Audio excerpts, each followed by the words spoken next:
बिस्मिल्लाहिर्रहमानिर्रहीम। अस्सलामुअलैकुम। Programme इख्तलाफी note के साथ मैं हूँ उम्मे रुबाब ज़ैन। नाज़रीन, अमरीकी सदर जो बाइडन ने पाकिस्तान पर इल्ज़ाम लगाया, कहा कि पाकिस्तान दुनिया के ख़तरनाक तरीन मुल्कों में से एक हो सकता है। पाकिस्तान के एटमी प्रोग्राम के हवाले से गैर जिम्मेदाराना गुफ्तगू करते हुए उन्होंने कहा कि ये एटमी प्रोग्राम की कोई तरतीब नहीं है। वो लॉस एंजलिस में फ़ंड रेजिंग तकरीब के दौरान खिताब कर रहे थे। रूस और चीन का उन्होंने हवाला दिया और उसी तनाजुर में पाकिस्तान के हवाले से उन्होंने ये गैर जिम्मेदाराना और वो बयान दिया जो कि हक़ाइक़ से मुताबिकत नहीं रखता। अब इस बयान के बाद पाकिस्तान के सियासी रहनुमाओं का रद्द अमल भी सामने आया है। साबिक वज़ीर आज़म, साबिक वज़ीर आज़म नवाज शरीफ और साबिक वज़ीर आज़म इमरान खान अपने ट्वीट में ये कह चुके हैं कि पाकिस्तान का एटमी प्रोग्राम जो है वो महफूज तरीन है, जबकि वज़ीर ख़ारजा बिलावल भुट्टो ज़रदारी ने भी आज प्रेस कॉन्फ्रेंस में पाकिस्तान के एटमी प्रोग्राम को जो है वो महफूज कहा और ये भी कहा कि अमरीकी सफ़ीर को तलब किया जाएगा और डीमार्श किया जाएगा। सदर बाइडेन का स्टेटमेंट है, I have discussed it with the Prime Minister. We have summoned the Ambassador of the United States to Pakistan, Mr. Donald Bloom, to the Foreign Office of Pakistan for an official démarche. I am surprised by the remarks of President Biden. I believe this is exactly the sort of misunderstanding that is created when there is a lack of engagement. I believe that we've just started our journey of engagement, and we will have many more opportunities to engage with the United States. I don't believe that this should negatively impact the relations between Pakistan and the United States. और अब सिफारती ज़राए से ये खबरें आ रही हैं कि अमरीकी सदर बाइडन के बयान पर अमरीकी सफ़ीर डोनाल्ड ब्लूम से वजाहत तलब कर ली गई है। अमरीकी सफ़ीर को पाकिस्तान की जानिब से एहतजाजी मरासला भी थमा दिया गया है और कहा गया है कि अमरीकी सदर का बयान इंतहाई गैर जिम्मेदाराना है। साबिक वज़ीर आज़म जो है इमरान खान साहब, वो इस हुकूमत की, मौजूदा हुकूमत की ख़ारजा पॉलिसी को भी तनकीद का निशाना बना रहे हैं और कह रहे हैं कि जनाब ये हमारी ख़ारजा पॉलिसी है जिसका हमें इस तरह से नुकसान का सामना करना पड़ रहा है। लेकिन कल ही गालिबन जब अमरीकी सदर वहां पर मौजूद पाकिस्तान के खिलाफ इस तरह का बयान दे रहे होंगे तो हमारे वजीर दिफा ख्वाजा आसिफ खारजा ताल्लुकात के हवाले से क्या बात कर रहे थे, आपको दिखाते हैं। पिछले 4 माह में 40 से ज़्यादा सरबराह मुमलकत के साथ प्राइम मिनिस्टर साहब की मुलाकात हुई है। तो एक जो इमेज को थोड़ा सा डैमेज या टार्निश हुआ था ओवर लास्ट 3 इयर्स, मियाँ शहबाज शरीफ का जो इंटरेक्शन हुआ है उससे, जो बरादर ममालिक हैं, हमारे हमसाए हैं, रशियन फेडरेशन है, यूनाइटेड स्टेट्स ऑफ अमेरिका है, बरतानिया है, बहुत हद तक जहाँ हमारे ताल्लुकात जो थे वो डैमेज हुए थे वो रिपेयर हुए हैं। ठीक है जी, इसी पर हम अपने प्रोग्राम में बात करेंगे कि क्या वजह बनी है अमरीकी सदर को पाकिस्तान के एटमी प्रोग्राम के हवाले से जो उन्होंने इतना गैर ज़रूरी बयान क्यों दिया। हमारे पैनलिस्ट हमारे साथ मौजूद हैं। अदील वड़ाई साहब, आपसे प्रोग्राम का आगाज़ करते हैं। सबसे पहले तो आप ये बता देना कि अमरीकी सदर को ज़रूरत क्या पेश आई इस तरह का पाकिस्तान के ख़िलाफ़ बयान देने की। अभी तो वज़ीर आज़म साहब भी उनसे मुलाकात कर आए और ख्वाजा आसिफ साहब भी हमें बता रहे हैं कि कितने अच्छे ताल्लुकात हैं हमारे। देखें, ये कोई नई बात तो नहीं है। अमेरिका की जानिब से जो ये स्टेटमेंट आई है, डोनाल्ड ट्रंप ने भी जनवरी 2018 को जो ट्वीट किया था उसमें उन्होंने ये कहा था कि पाकिस्तान जो है वो हमें धोखा देता है, वो एक ख़तरनाक मुल्क है, जो न्यूक्लियर एसेट्स हैं और इनका जो कमांड एंड कंट्रोल है, इससे मुतल्लिक जो अमरीकी जरीदे हैं ये लिखते रहे हैं, प्रोपेगेंडा करते रहे हैं। अगरचे है जो दुनिया के जो बड़े बड़े इदारे हैं, आलमी तंजीमें हैं, ये तस्लीम कर चुकी हैं कि जो पाकिस्तान का जो nuclear command and control system है ये आलमी मायारात के से बिल्कुल ऐन मुताबिक है, लेकिन जो हमारा न्यूक्लियर प्रोग्राम है ये कुछ आलमी कुव्वतों को खटकता है और वक्तन फवक्तन वो इसके खिलाफ ना सिर्फ प्रोपेगेंडा करते हैं, बाकायदा साजिश रचाते हैं और ये तमाम उस वक्त अपनी आंखें बंद कर लेते हैं, अंधे हो जाते हैं जब बिल्कुल हमारे हमसाए में किस तरह से न्यूक्लियर प्रोग्राम को, भारत जो है उसका न्यूक्लियर प्रोग्राम जो है उसके स्टैंडर्ड्स क्या हैं, उसका जो मिसाइल मिसफायर होता है वो भी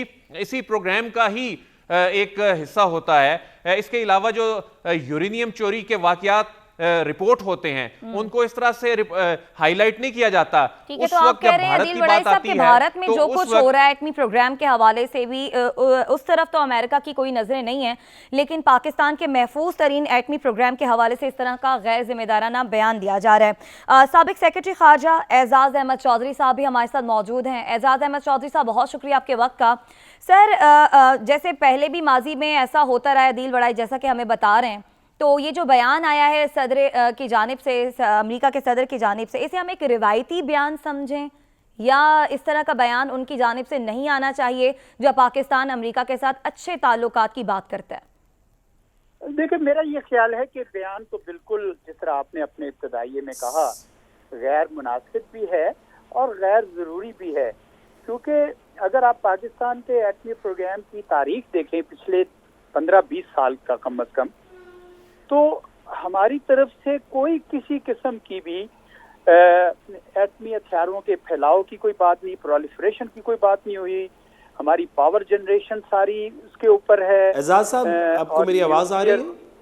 जी एजाज साहब ज़रा थोड़ा सा वजाहत कर दीजिए इसके अंदर। तो क्या दो राय हो सकती हैं कि पाकिस्तान का जो न्यूक्लियर प्रोग्राम है वो इंटरनेशनल एजेंसीज़ ने भी फ्रॉम टाइम टू टाइम उसको सेफेस्ट मेजर में रखा है? ज़रा वजाहत कर दीजिए। सबसे पहले एक बात कि क्या अब से पहले अमरीकी सदर ने डायरेक्टली कभी पाकिस्तान के माजी में न्यूक्लियर एसेट्स को अनसेफ कहा है? नंबर 1।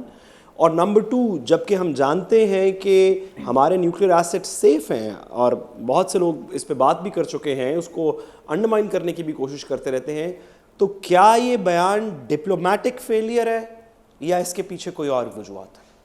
नहीं साहब, डिप्लोमेटिक फेलियर नहीं। अमेरिका के अंदर जो उनके सदूर हैं मुख्तलिफ हवालों से अपने खदशात का इजहार करते रहे हैं, लेकिन इस मौके के ऊपर तो उनका कोई बनता इसलिए नहीं है क्योंकि पिछले 15-20 साल से पाकिस्तान की जिस तरीके से हमने उसको एक जिम्मेदारी का सबूत दिया है कि कोई एक्सीडेंट नहीं, कोई किसी किस्म की कोई खबर फैली नहीं है कि भाई ये हमने कोई गैर जिम्मेदार काम किया हो। पूरी दहशतगर्दी के खिलाफ एक जंग लड़ी गई और कभी उस किस्म का कोई एक्सीडेंट या किसी किस्म का भी जिससे ये तासुर मिले कि हमारे एटमी असासे महफूज नहीं हैं। 19 एटॉमिक एनर्जी के हॉस्पिटल्स हैं, उनके अंदर फिसाइल मटेरियल इस्तेमाल होता है, पावर जनरेशन है। तो ये तो यकीनी बात है कि उनको गलत बात पहुंचाएगी। जिसने भी वो फीड किया है उनको मिसलीड किया गया, और इसीलिए अगर हुकूमत ने उनको बुलाया है उनके सफीर को, तो बिल्कुल दुरुस्त काम किया गया है, क्योंकि इसका कोई जवाब नहीं। अगर आप इसको तारीख से जोड़ेंगे तो फिर मैं ये भी कहूँगा कि अमेरिका के साथ तो हमारे कई स्टेटमेंट्स रिकॉर्ड के ऊपर हैं जिसमें उन्होंने माना है इस बात को कि पाकिस्तान की न्यूक्लियर डिटेरेंस, पाकिस्तान की nuclear safety, nuclear security, command and control महफूज हाथों में। तो वो हमारे पास तो रिटन स्टेटमेंट्स भी हैं। यकीनन हमारे सेक्रेटरी साहब, जब आप इस बात को सेक्रेटरी साहब जब आप इस बात को एजाज साहब जब आप इस बात को और हम सब इस बात को तस्लीम करते हैं, बज़ाहिर अमेरिका के सदर के अलावा तकरीबन सारी दुनिया इस बात को तस्लीम करती है कि हमारे न्यूक्लियर एसेट्स ना सिर्फ सेफ़ हैं बल्कि बहुत से जो दीगर न्यूक्लियर ममालिक हैं उनसे ज़्यादा हमारी प्रोटेक्शंस हैं, तो फिर इस बयान को आप कह रहे हैं कि फिर भी कोई डिप्लोमेटिक फेलियर भी ना कहा जाए, तो फिर ये क्या है? अगर ये रियलिटी में मबनी भी नहीं है और डिप्लोमेटिक फेलियर भी नहीं है, तो अमेरिकन प्रेसिडेंट का डायरेक्टली इस तरह की बात करना, हम किसकी तरफ इशारा करके कहें कि ये जनाब की तरफ से फेलियर हुआ है? नहीं, मेरा ख्याल में ये उनकी डोमेस्टिक पॉलिटिक्स का भी कुछ हिस्सा है, क्योंकि ये जो जिस फंड रेजर पे थे और मिड टर्म इलेक्शंस भी आ रहे हैं और पाकिस्तान ने एक जो रूस यूक्रेन के तनाज़े पे भी एक स्टैंड लिया हुआ है, तो कुछ थोड़ी सी वो हो सकती है। लेकिन मेरा अपना असेसमेंट ये है कि इसके कोई लॉन्ग टर्म वो नहीं हो सकते, क्योंकि अगर उसका बुनियाद ही ठीक ना हो तो फिर कैसे उसके ताल्लुक। हाँ, अलबत्ता उनसे पूछा जाना चाहिए कि आपको किसने ये दे दिया। अमेरिकी सदर पहले ये बयान न्यूक्लियर प्रोग्राम के हवाले से इस तरह नहीं देते रहे। उन्होंने अपने और कई किस्म के खदशात का इजहार किया है कि आपके जो प्रोग्राम है वो तेज चल रहा है या कम होना चाहिए, इस तरह की बातें उन्होंने करते रहे हैं माजी में। लेकिन इस तरह का बयान इतना कतई तौर पर कि जी बड़ा खतरनाक मुल्क है, यकीनन इनके नोट्स में गलत चीज किसी ने डाली है और हमें इस पे बहुत ज्यादा सर, आप कह रहे हैं कि मिसगाइड किया गया होगा अमरीकी सदर को, इसी बुनियाद पर उन्होंने ये गैर जिम्मेदाराना बयान दिया। सर, ये जो बिलावल भुट्टो जरदारी साहब कह रहे हैं कि इस बयान से पाकिस्तान और अमरीका के ताल्लुकात पर कोई असर नहीं पड़ेगा, आप समझते हैं कि वाकई में ये पाकिस्तान और अमरीका के ताल्लुकात पर बयान असर नहीं डालता? नहीं, देखिए, असर नहीं डालना चाहिए, क्योंकि एक बुनियाद अगर उसकी ठीक नहीं है, हमें पता है कि हकायक के मुनाफी है, तो हम उनको बताना चाहिए कि जनाब आप ये गलत सोच रहे हैं। देखिए, हर मुल्क जो है वो अपने हिसाब से, अपने कौमी मफाद के हिसाब से बयान जारी करता है। आपको याद है सदर ट्रंप ने भी बड़ा सख्त बयान जारी किया था, तो वो करते हैं, लेकिन उसका ये मतलब नहीं है कि हुकूमतों के दरमियान या मुल्कों के दरमियान जो ताल्लुकात हैं सारे के सारे उसकी नजर कर दिए जाएं। हम भी तो अमेरिका से अब रूस यूक्रेन तनाज़े पे हमने एक मुख्तलिफ अमेरिका से हट के एक फैसला किया है, लेकिन सेक्रेटरी साहब गुजारिश है, एजाज साहब गुजारिश है, और आप इस बात को बहुत अच्छा समझते हैं। बिल्कुल आपने दुरुस्त फरमाया कि ये बातें तो लोग करते रहते हैं कि आपने हमें लेट डाउन किया, आपने डुप्लिसिटी दिखाई, हम किसी और मुल्क के बारे में, हम अमेरिका के बारे में कहते रहते हैं कि उन्होंने हमें बहुत दफ़ा लेट डाउन किया, उन्होंने डुप्लिसिटी दिखाई। बट अमेरिकन सदर यानी कि पाकिस्तान का अगर प्राइम मिनिस्टर कहें कि अमेरिकन न्यूक्लियर एसेट सेफ नहीं है, या इवन कहें कि इंडियन न्यूक्लियर एसेट सेफ नहीं है, तो किसी हेड ऑफ द स्टेट के लिए इतनी डायरेक्ट बात करनी, और ये भी कोई ऐसे वैसे, ये कोई डोनाल्ड ट्रंप तो सर है नहीं जिनको सिर्फ नोट्स के अंदर बात है, ये जो बाइडेन है जो 1970 से अमेरिकन फॉरेन पॉलिसी, सेनेट की जो फॉरेन पॉलिसी की कमेटी है उसमें रहे हैं। क्या बस ये उनको एक जुमला लिख के दे दिया गया जो उन्होंने पढ़ लिया? क्या जो बाइडेन का इस तरह का बयान should not be seen as something more than just के एक डोमेस्टिक पॉलिटिक्स की मोमेंट के अंदर ये बात की गई थी? जी, मेरा ख्याल में जी हो जाती है। देखिए ना, अमेरिकी सदर पे भी बेतहाशा दबाव होता है। अब जो मिड टर्म इलेक्शंस भी आ रहे हैं उसका भी बड़ा दबाव है डेमोक्रेट्स के ऊपर। तो ये हमें उनको इस बात का एहसास दिलाना है कि जनाब आपके इस किस्म के बयान ने, और खुसूसन इतनी हाई सतह के ऊपर से, इससे जो है आपने कोई अपने कदर मंजिलत में इजाफा नहीं किया है।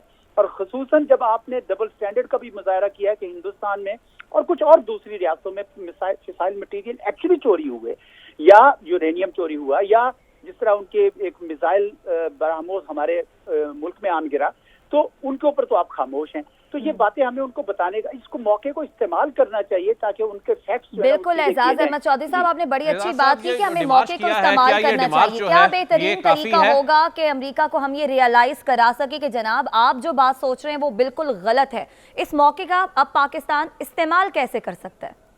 जी बिल्कुल, यही तो मैं भी कह रहा हूँ कि आप हर फोरम पर उनसे आवाज उठाएं। देखें, पहले अमेरिका के साथ हमारे पास स्टेटमेंट्स हैं, रिटन स्टेटमेंट्स हैं जिसमें उन्होंने हमें रिस्पॉन्सिबल न्यूक्लियर स्टेट माना हुआ है।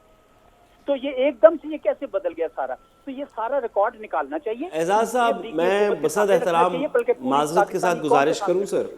जी जी, मैं एजाज साहब बसद एहतराम गुजारिश करूं। एजाज साहब, आपकी हमेशा से बात को हम और सारा पाकिस्तान आपके एक्सपीरियंस की वजह से आपकी बात को बड़ी सीरियसली सुनता है। सर, गुजारिश ये है कि जो आप अभी भी बात कर रहे हैं कि अमेरिका से करनी चाहिए कि आपकी कदर मंजिलत में कोई कमी, आप कोई बेहतरी नहीं हुई, ये सर ऐसे लगता है कि एक सबसर्विएंट स्टैंड पॉइंट से बात हो रही है कि देखें आपने हमारे पे बड़ा अटैक किया, लेकिन हम आपको अपनी वजाहत देना चाहते हैं।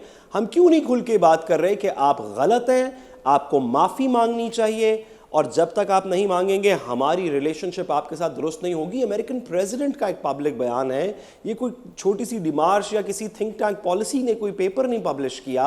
हम सर इस पे सबसर्वियंस, और देखिए आप जनाब, और इस तरह सर आप डिप्लोमेट हैं, सो आप हमें प्लीज़ गाइड कीजिए। ऐसे मौके नहीं आते सर मुल्कों की ज़िंदगी में जहाँ पे उनको कहना चाहिए कि ये लाइन है, इससे आगे हम नहीं जाएंगे, आप जो भी हैं दूसरी तरफ खड़े हों। जी देखिए, इसमें तो कोई शक नहीं है कि हमारे लिए ये लाइन है और हम इसको क्रॉस नहीं होने देना चाहते, और उसका मतलब ये भी नहीं है कि हम ओवर रिएक्शन करें। लेकिन हम ये तो नहीं कि एक बैठ के अमेरिका के साथ एक जंगो जदल का माहौल बना दें। हमें इसको इस्तेमाल करके अमेरिका पे दबाव बढ़ाना चाहिए कि आप अपनी पॉलिसी से नजरसानी करें, और उसको हर सतह पे बोलना चाहिए, अवामी सतह पे भी और हुकूमती सतह पे भी। लेकिन ये कह देना कि जनाब अब हम बस कुट्टी हो गई हमारी, और ये इस तरह चलता नहीं है, ना इस तरह चलना चाहिए। मामलात जो हैं वो उसके ओवर रिएक्शन का शिकार नहीं होना चाहिए मेरे ख्याल में। सही। अदील बड़ाई साहब, आप सवाल करना चाह रहे हैं? इसी का तसलसल है मेरा सवाल। एजाज साहब, ये जो डिमार्च किया है, आप समझते हैं कि क्या ये काफ़ी है, या हमारे मुख्तलिफ फोरम से ये आवाज़ जानी चाहिए, हमारी सियासी क़ियादत को एक होकर इस पर बात करनी चाहिए, ना कि इस पर भी पॉलिटिक्स करें कि जी मैंने देखें ये कहा था, और एक दूसरे पे इल्ज़ामात लगाए जाएं और कमज़ोर सफारतकारी खारजा पॉलिसी की तरफ निशानदेही की जाए? क्या APC या पार्लियामेंट से भी आवाज़ जानी चाहिए अमरीका तक? जी बिल्कुल, आपने दुरुस्त कहा जी। मैं जो मुख्तलिफ फोरम्स की बात कर रहा था वो यही था। मैं तो ये समझता हूँ कि तमाम पॉलिटिकल पार्टीज के लीडर्स ने अभी तक जो थोड़े से टाइम में मैंने देखा है, सब बयान दे रहे हैं, क्योंकि ये पाकिस्तान का कौमी मफाद है, ये हमारी रेड लाइन है, पाकिस्तान का दिफा इससे मुंसलिक है। तो हमारी पार्लियामेंट को भी बोलना चाहिए, हमारी सिविल सोसाइटी को भी बोलना चाहिए, इन सब से, ताकि अमेरिका के अंदर ये एहसास जागृति हो कि जब आप इस किस्म का बयान देंगे तो आप पूरी कौम के जज्बात को मुतासर करेंगे। सिर्फ एक हुकूमत की बात नहीं है, ये बात नहीं है कि मौजूदा हुकूमत की खारजा पॉलिसी नाकाम हो गई या कामयाब हो गई, ये मसला नहीं है। असल चीज ये है कि इतने अहम मसले पे जिससे पाकिस्तान का दिफा मुंसलिक है और उसके ऊपर इस किस्म का बयान दे देना हमें कबूल नहीं है, और उसके लिए उसकी हमें अपनी खफगी का इजहार हमें हर सतह पे करना चाहिए।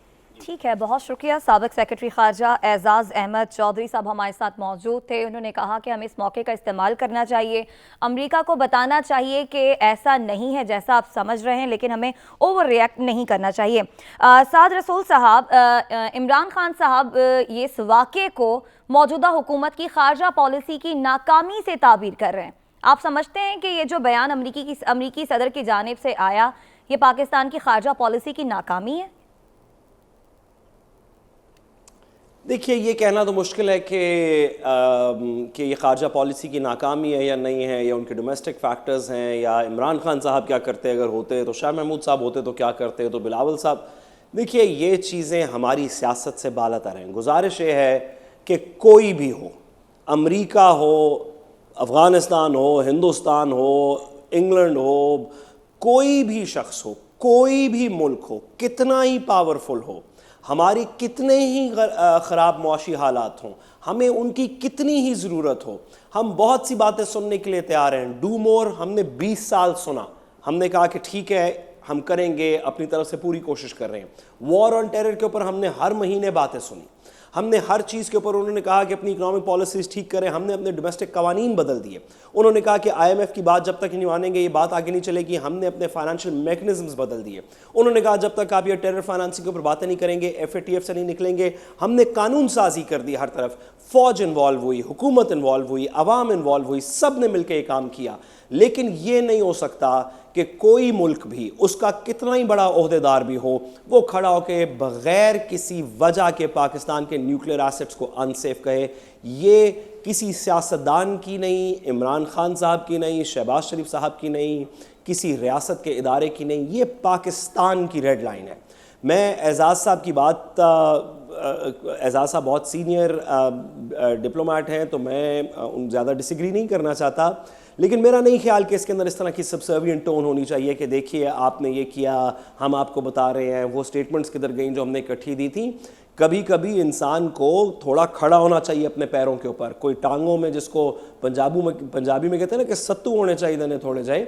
आप किसी चीज़ पे तो खड़े हो, आप कहें कि आप गलत कह रहे हैं, आप माफ़ी मांगे स्टेटमेंट की कि इस तरह की बात जो आपने की, ये पाकिस्तान है, कोई मजाक नहीं चल रहा। हमारे इकोनॉमिक वरीज हो सकती हैं, हमारी मईशत ख़राब हो सकती है, हमारे अपने अंदर डिस्प्यूट्स बहुत सारे हैं, हमारे प्रोविंशियल मसले हैं, हम उन तमाम मसलों के ऊपर आपसे बात करना भी चाहते हैं, बात सुनना भी चाहते हैं। लेकिन एक बात जिसके ऊपर कोई समझौता नहीं है, आपकी डोमेस्टिक सियासत की वजह से भी, बाई इलेक्शन की वजह से भी हम इसके ऊपर कोई बात नहीं सुनेंगे, और आपने अगर की तो आपको माफ़ी मांगनी पड़ेगी प्रॉपरली। वो ये पाकिस्तान की न्यूक्लियर लाइन है। मेरा नहीं ख्याल कि इसके अंदर ज़्यादा डिप्लोमेटिक होना चाहिए। कभी कभी इंसान को थोड़ा सा खड़ा होकर दिखाना चाहिए कि ये मैं हूँ, ये मेरा मुल्क है, ये मेरी लकीर है, इसको क्रॉस ना करना। ठीक है।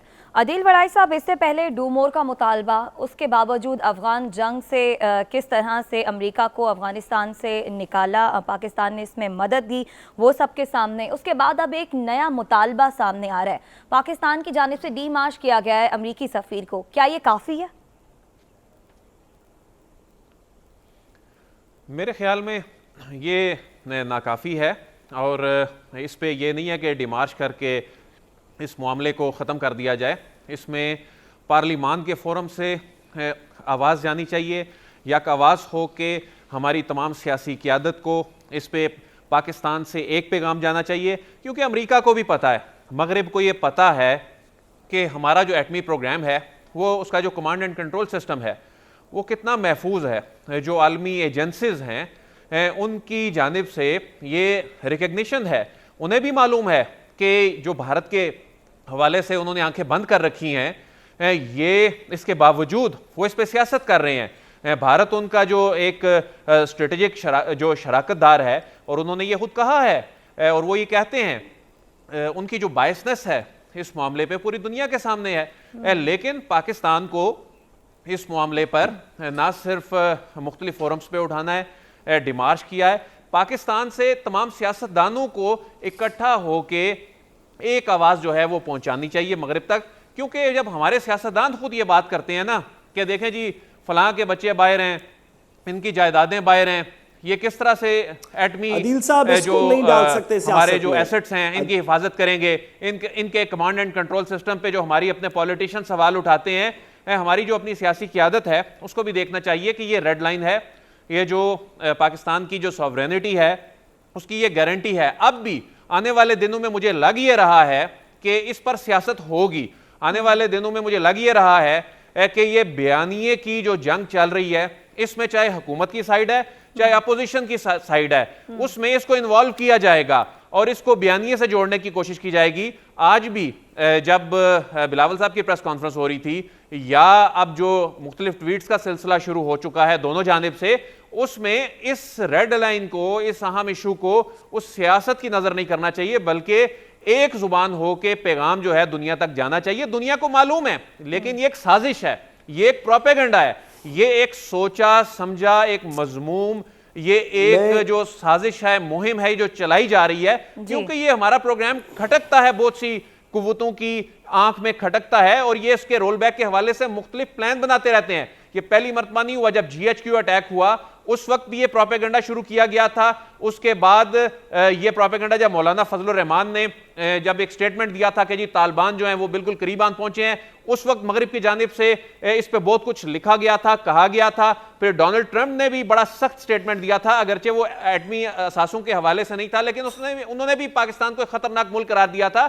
तो ये तो उनकी जानिब से जो मजमूम मुहिम है, प्रोपेगेंडा है, ये मंसूबे चलते रहेंगे, लेकिन उसके लिए पाकिस्तान की जो सियासी क़यादत है इसको एक आवाज होकर ये पैगाम पहुंचाना होगा। अगर हम इस पे सियासत करते रहेंगे, एक आवाज होना होगा और इस अहम मामले को, इस रेड लाइन को क्रॉस नहीं करने, इसमें सियासत नहीं करनी। सादिक साहब, आपकी एक गुजारिश, फिर हमें ब्रेक पर जाना है। देखिए, पाकिस्तान, दुनिया सारी के अंदर और पाकिस्तान के अंदर सच्ची बात करनी चाहिए। किसी को रत्ती का फर्क नहीं पड़ता कि हमारे सियासतदान क्या कह रहे हैं। अगर हमारे पार्लियामेंटेरियन सारे इकट्ठे मिलकर रेजोल्यूशन पास कर लेंगे, उससे भी कोई फ़र्क नहीं पड़ेगा। अगर हमारे 4 सियासतदान, 2 MNA फैसलाबाद के और 2 गुजरांवाला के और 2 पेशावर के और 2 रोड़ी के मिल के कोई और काम कर लेंगे, तकरीबन दुनिया को, पाकिस्तान के अंदर किसी को फ़र्क नहीं पड़ता तो दुनिया के अंदर किसी को क्या फ़र्क पड़ेगा। ये हमारी रियासत का मामला है, ये हमारी आवाम का मामला है। इससे कोई फ़र्क नहीं पड़ता कि पार्लियामान के अंदर अगर रेजोल्यूशन पास हो जाएगी तो अमेरिकन सदर के ऊपर कोई प्रेशर नहीं पड़ेगा। पाकिस्तान के पास प्रेशर पॉइंट्स मौजूद हैं अमेरिका से बात करने के, उन पे बात करनी चाहिए माजरत से, पब्लिक माजरत से कम। मेरा नहीं ख्याल कि इसके ऊपर कुछ। ठीक है जी, इसके साथ ही ब्रेक के जाने बढ़ रहे हैं। ब्रेक से जब वापस आएंगे मजीद बात करेंगे, हमारे साथ रहिएगा।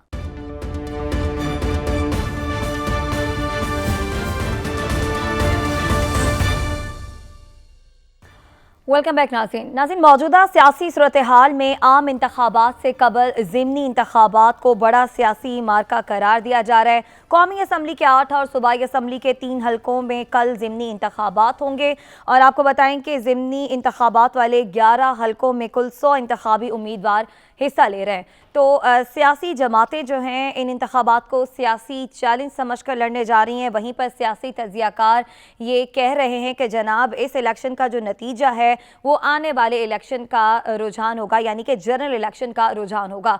इससे पहले आपको बताएं कि जिन 20 नशिस्तों पर जुलाई में ज़िमनी इंतखाब हुआ था उसमें पाकिस्तान तहरीक इंसाफ जीती थी और उसके नतीजे में इमरान खान साहब ने अपनी हुकूमत भी बना ली थी और इस जीत को अपनी बयानिए की फतह भी करार दी थी। तो अब अदील वड़ाई साहब, जितनी भी जमातें हैं सबकी तैयारी मुकम्मल है, सभी अपनी अपनी जीत का एक बार फिर से दावा कर रहे हैं। तकरीबन हलकों में इमरान खान साहब खुद मुकाबला कर रहे हैं, दीगर सियासी जमातों के रहनुमाओं का कुछ आज़ाद उम्मीदवार भी हैं। तो आपको कहाँ कहाँ बड़ा सख्त मुकाबला होता हुआ दिखाई दे रहा है? देखिए, ये इलेक्शन इसलिए भी अहमियत इख्तियार कर गए हैं ना कि इमरान खान साहब जो हैं वो 7 नशस्तों पे खड़े हैं। इससे पहले तो उन्होंने 9 नशस्तों पे ऐलान किया था, लेकिन एक इस्तीफ़ा जो है वो फिर वापस हो गया और एक हलके में कुरम में इलेक्शन हो नहीं रहे। तो जो 7 हलकों में इलेक्शन हो रहे हैं, इसमें से जो हमने एक सर्वे किया है उसमें 3 हलके ऐसे बज़ाहिर नज़र आ रहे हैं जिसमें इमरान खान साहब को टफ टाइम मिल सकता है, लेकिन सूरत हाल इतनी ख़राब नहीं है। यानी इन 7 के 7 हलकों में जो पीटीआई की पोजीशन है स्ट्रांग है। अच्छा। लेकिन जो मर्दान की बात करें तो मर्दान का एनए जो 22 है, यहाँ पर जो ग्राउंड की सूरत हाल है वो ये बता रही है कि यहाँ पर मुकाबला सख्त होगा। उसकी रीज़न ये है कि जो मौलाना कासिम हैं वो एक तगड़े उम्मीदवार हैं, इससे पहले भी इलेक्शन लड़ते रहे हैं और पिछली मरतबा भी वो कम लीड से हारे थे। फिर इसमें जो तहसील के जो नाजिम हैं वो इनके छोटे भाई हैं। इसके अलावा जो वहाँ के जो MPs हैं वो भी इनको सपोर्ट कर रहे हैं। फिर ननकाना साहब में जो मुकाबला है इमरान खान साहब का, वो तगड़ा मुकाबला होगा क्योंकि ब्रिगेडियर एजाज शाह जो हैं उनका जो हल्के के हवाले से जो कंट्रीब्यूशन था, हल्के में काफ़ी तनकीद थी। फिर बरादरी का भट्टी और खरल बरादरी है, ये फैक्टर बड़ा आम है। जो उनकी जो मद्दे मुकाबिल हैं शजरा मनसब, वो खुद चूँकि खरल बरादरी से हैं, तो ये बहुत बड़े फैक्टर्स हैं। और दोनों MPs भी जो हैं वो नून लीग के हैं चूँकि यहाँ पर। फिर जो कराची मलीर में भी तगड़े मुकाबले की तवक्को नज़र आ रही है। कराची मलीर में जो मलीर में अब्दुल हकीम बलोच हैं, चूँकि यहाँ पर पीपल्स पार्टी का वोट बैंक भी ठीक है और यहाँ पर नून लीग का जो चूँकि जो इससे पहले अब्दुल हकीम जो बलोच हैं उनको 31,000 वोट पड़ चुके हैं और यहाँ पर कुछ 14,000 के करीब नून लीग को भी वोट पड़ा था। तो जो MQM और दीगर फैक्टर जो हैं उनका जो वोट है वो भी अपनी जगह मौजूद है। तो इसके बावजूद ये नहीं कहा जा सकता कि यहाँ पर कोई इमरान खान साहब कोई अगर उनको कोई शिकस्त होती है तो भारी लीड से कोई होगी। हो सकता है वो उन तीनों हलकों में ही जीत जाएं। लेकिन जो बाकी हलकों की अगर हम बात करें, खासतौर पे फैसलाबाद की बड़ी हाइप क्रिएट हुई थी, लेकिन फैसलाबाद की हमने जो सूरत हाल देखी तो वहां पर कोई बहुत ज्यादा तगड़े मुकाबले की उम्मीद नहीं है। बाकी में तो इमरान खान साहब का सुना है कि वो अपनी बड़ी भरपूर वहां पर मुहिम भी चला रहे हैं। देखें, इमरान खान साहब का वोटर इस वक्त मुकम्मल ना सिर्फ चार्ज है, उनका वोटर बाहर भी निकला हुआ है। और आबिद शेर अली के साथ जो मुकाबला है, ठीक है, आबिद शेर अली साहब ने भी जो मुहिम चलाई है, इंतखाबी मुहिम चलाई है, लेकिन जो ग्राउंड की सूरत हाल ये बता रही है कि असल मुकाबला इन 3 हलकों में होता दिखाई दे रहा है।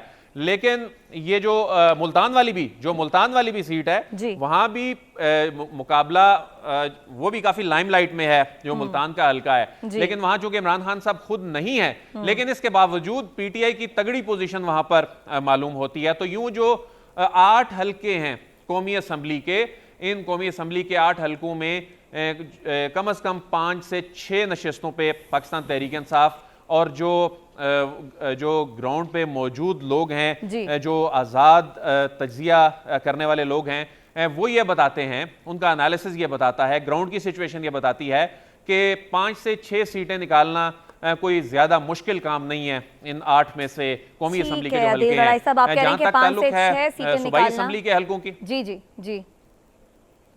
सूबाई असम्बली के हैं शेखुपुरा खानेवाल बहावल नगर, यहाँ पर भी 2 जो हैं शेखुपुरा खानेवाल, यहाँ पर तगड़ी पोजीशन पाकिस्तान तहरीक इंसाफ की नजर आती है। उसकी बहुत बड़ी रीजन ये है देखें जो बयानिए की जंग है ना, इसमें जो पहले ज़िमनी इलेक्शन हुए थे, जी, बयानिए की जंग ही है जो जितवा रही है। ठीक है, मुझे सादत सुल की जानिब जाने हैं। आप कह रहे हैं कि 5 से 6 सीटें निकालना आपकी नज़र में तहरीक इंसाफ के लिए आसान होगा कौमी असम्बली की सीटों में से।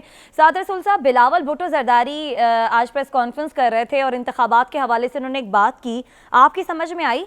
वो कह रहे हैं कि अगर हम हार भी जाएंगे तो हम जीत जाएंगे, हार गए तो कैसे जीतेंगे? देखिए, सबसे पहली बात यह है कि बिलावल भुट्टो जरदारी साहब से मेरी बसद एहतराम गुजारिश है कि आज उनकी करियर का सबसे बड़ा दिन होना चाहिए इस पर्सपेक्टिव में कि आज अमेरिकन प्रेसिडेंट की तरफ से एक स्टेटमेंट है और वो फॉरेन मिनिस्टर हैं पाकिस्तान के।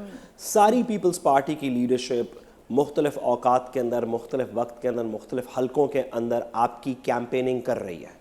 मेहरबानी करके बिलावल भुट्टो जरदारी साहब 2 मिनट के लिए अपने आप को सिर्फ फॉरेन मिनिस्टर रहने दें आज के लिए, पाकिस्तान के लिए। सियासत के अंदर ना पड़ें। आइंदा दिन आएंगे, अब से 2 हफ्ते, 4 हफ्ते, 10 हफ्ते आइंदा के दिन आएंगे उनकी सियासत करने के लिए। आज का दिन वो एक ऐसे मुल्क के फॉरेन मिनिस्टर हैं जिनके खिलाफ, जिस मुल्क के खिलाफ न्यूक्लियर एसेट्स और न्यूक्लियर सिक्योरिटी के ऊपर दुनिया की सुपर पावर के प्रेसिडेंट ने एक डायरेक्ट स्टेटमेंट दी है।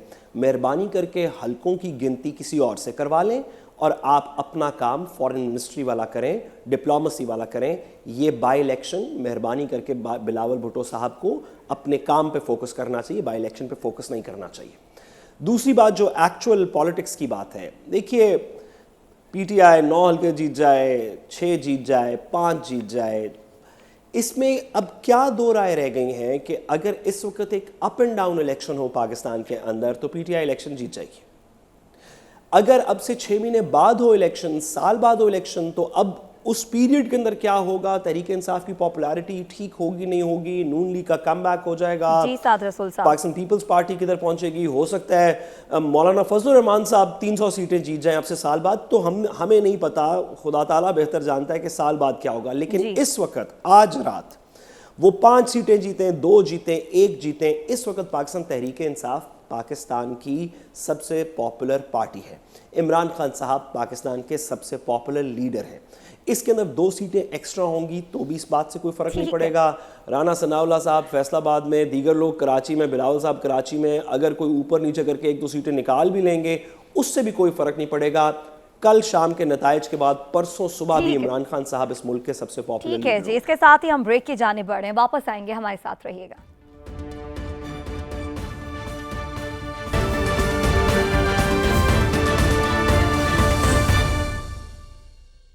वेलकम बैक नाज़रीन। कल के इंतखाबी मार्के में किसका पलड़ा भारी है कल ही वाज़ेह हो जाएगा। इसके साथ ही प्रोग्राम से इजाज़त दीजिए, अल्लाह ने के बाद।